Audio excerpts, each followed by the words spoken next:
And spawning at the bottom left is the red Protoss. We have Trap. Spawning at the top right as the blue Zerg, we have Sayle. Stars is up 1-0 in this SC2 best of 3. And let us see how this plays out. So actually the last CVP we saw on this map was Effort versus Lizzie in the ace match of CJ versus KT. And that was actually a pretty cool game. See if we can see something similar here. I'm trying to remember what happened in that game. Effort got Broodlords and Investors too late. Died to a mortal push. Right.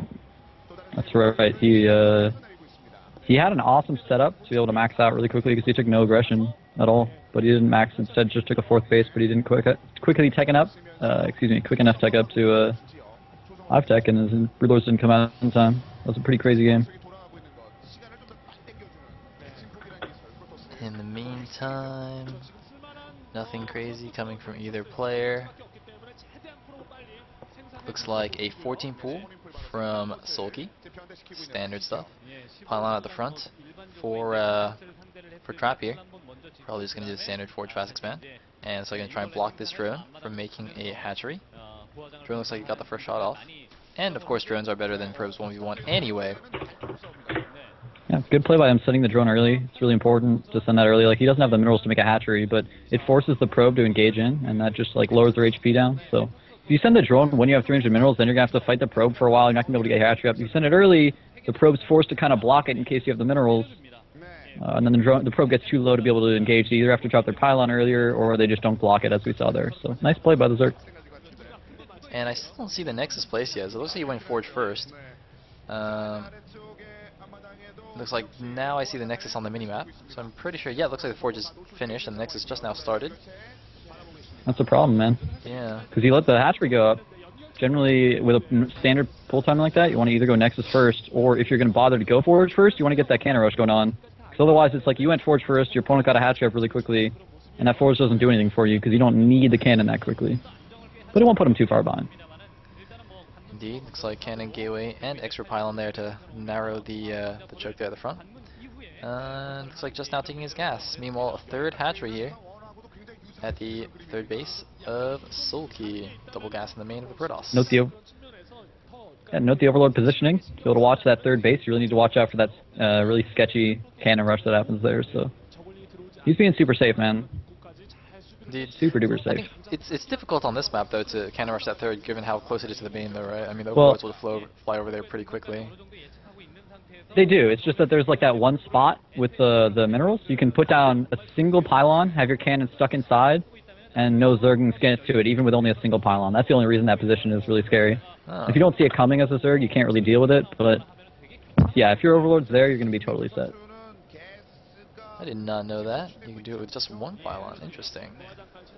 Yeah, it's a really sneaky location. Caught a couple Zergs off guard in some big matches and caused them to lose. So. Nobody ever loses to it anymore, though. After that, everybody always sends their Overlord there. Alright, looks like the core is now finished. No +1 in the way. Indeed. Sayle better win this. We'll see, man. He only made 2 links, so being very macro-oriented. We do have additional, I think, a Zealot on the way? Or is that a Stalker now? I can't even... Looks like a Zealot Wish on we had production production. tab. Or wait, no, is it the unit tab? No, that's the unit That's tab. the units tab, yeah. Okay, yeah, Stalker's out now. Oh, okay, cool. So some early Zealot Stalker aggression. Perhaps. Maybe just wants to clear out links and, you know, be able to take a 3rd base or something. We haven't seen any tech get thrown down from him, nor a 3rd or 4th gas. And there's that standard 6-minute double gas from the Zerg. Should be seeing that like around 720 Roach Horn Evo chamber.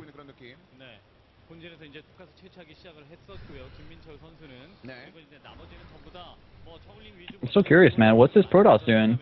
He has the 3rd gas now, and nothing like a Stargate yet. No, it doesn't look like he's like trying to take a super fast 3rd or something like that. He hasn't added any tech, so hasn't really revealed his hand yet. Sayle looks quite calm and relaxed here. Look at that, he's totally chill. Robo halfway done now. Oh, Robo.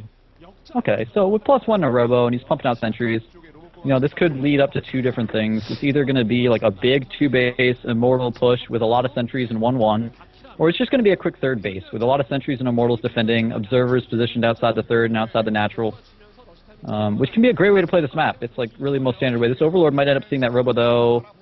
Stalkers should be able to deny it. If it sees the robo, that's a pretty big tell, but with only seeing 3 gates and not seeing the robo, he might suspect some early aggression. Oh, actually 5 gates total. And he sees all of those, man, so he might be a little bit worried about some early aggression from those. But he didn't see the robo, though, so he doesn't know exactly what's going on. Let's see how he reacts in the meantime. Looks like a few lings moving out on the map. Gonna get some vision of those Zelnaga towers.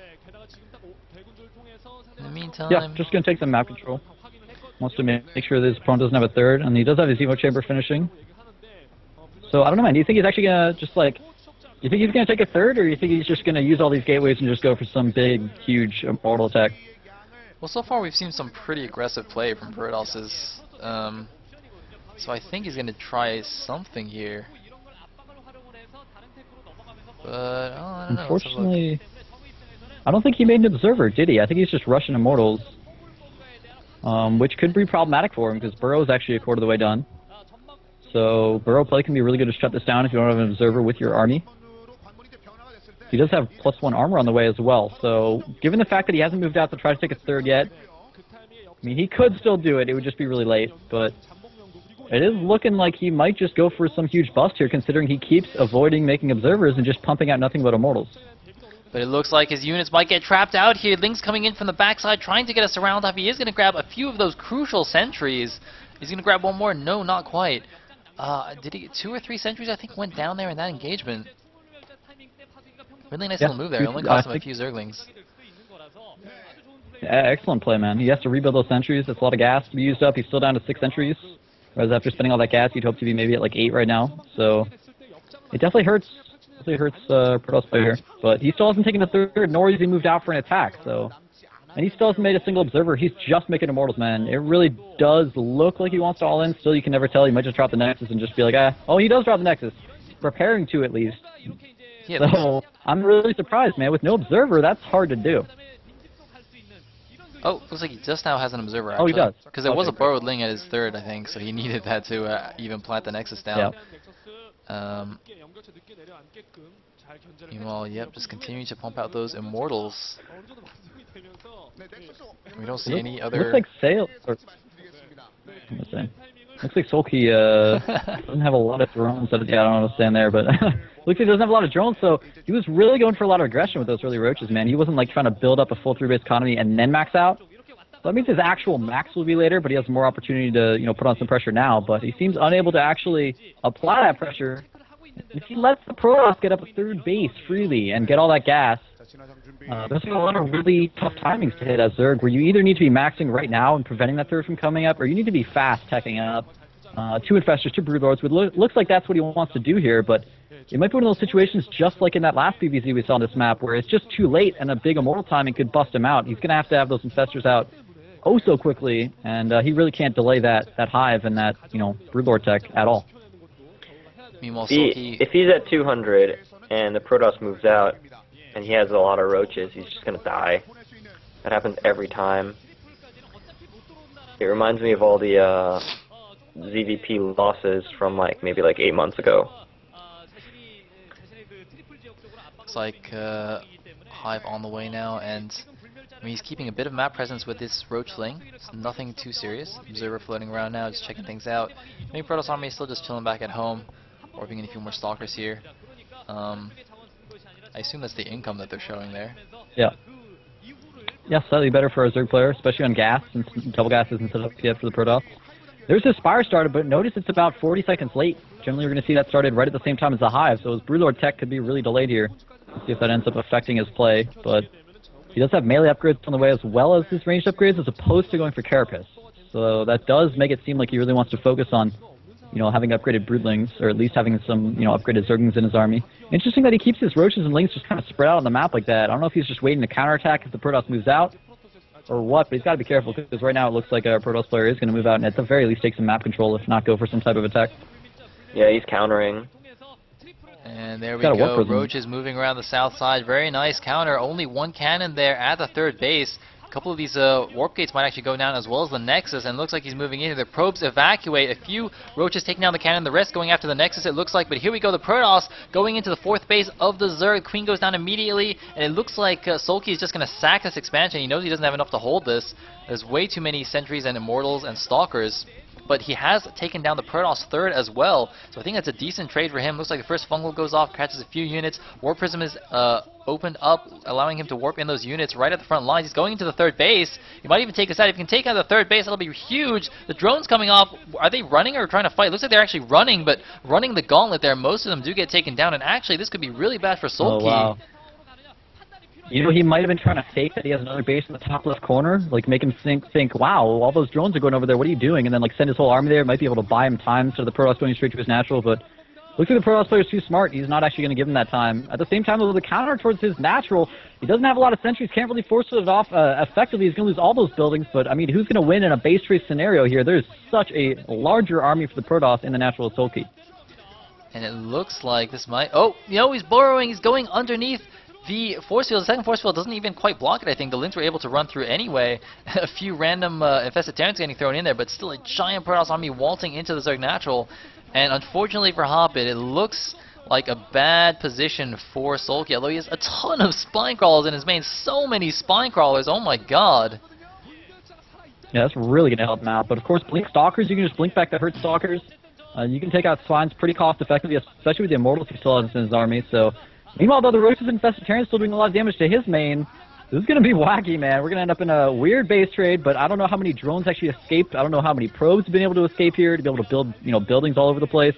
He's actually just attacking with his drones right now, and the Roach is just kind of on attack move in the Protoss main. He's still mining right now, so he's actually getting a little bit of an economy up to be able to maybe go rebuild elsewhere. He still has 1,200 minerals in the bank. Man, nice force field there, trapping those drones in the main base, finishing off the last of them, and those Immortals just now just completely demolished the Spine Crawlers. Meanwhile, probes trying to flee, they don't know where they should go. There's Roaches on all sides, the main base of the Zerg getting demolished here by the forces, by the Protoss forces. A couple of random Stalkers running away from Zerglings in the middle of the map, and it's just looking increasingly difficult for Sulky now. He's down to like 57 supply against 74. His main base is completely gone. Protoss still has a few buildings left. Less than 200 minerals also, so he can't just rebuild elsewhere. In the main of the Protoss. What a the last boss. hatch you can build unless he cancels it. I'm surprised you'd put it right there in vision, you know, just like kind of let the Protoss know where he's doing it instead of trying to take a ninja at the bottom right or something like that. But I think that pylon, yeah, that's like the only far away building that our Protoss player has so far, besides, you know, all the buildings that he just has left alive in his main.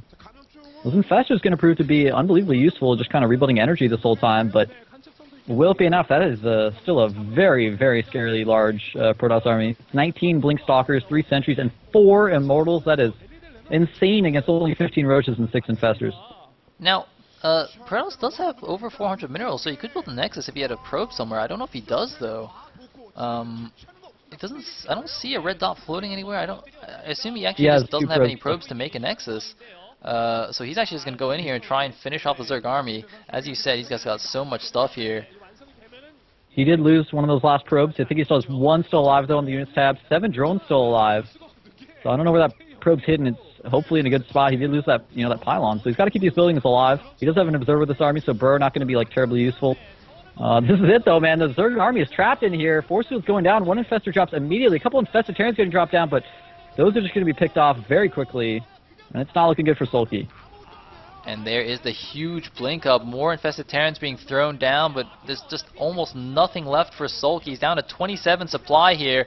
And the drones are distance mining from the Protoss main, but it doesn't matter. And it looks like he's been eliminated. He didn't even type GG. Sulky has been eliminated from the game, and Trap extremely happy there, taking it down. He will force it to a game 3 of SC2. Oh my god. Yeah, man. That was one of those situations exactly like what we saw in the first PvZ on Cloud Kingdom. where as a Zerg player, you need to choose, like there's two main paths you're going to take when the Protoss is trying to take a third like that. You either need to drone up a lot and then you just like max out roaches and try to deny the third as hard as you can, or you need to take a fourth base quickly, drone up really hard, not build a lot of roaches, just enough like just to be able to defend against, you know, early gateway timings, and get your tech up really quickly. And he kind of went half and half on either. He like built up a lot of roaches, but not quite enough to deny the third, just enough to just kind of sit around on the map not doing anything, and then try to tech up and take a fourth base and go up to Infestor tech. You can't really do that. You either need to be rushing that tech up, or you need to be killing the Protoss third, and to just let the Protoss take a third like that without denying it, and then slowly try to take up to Infestors. It just doesn't work out with the timings. And then like taking a time machine, man, back to 2010. Where Zerg maxed out on roaches and just died. Exactly. You gotta use one of the two of the times. You can't get split half in between them.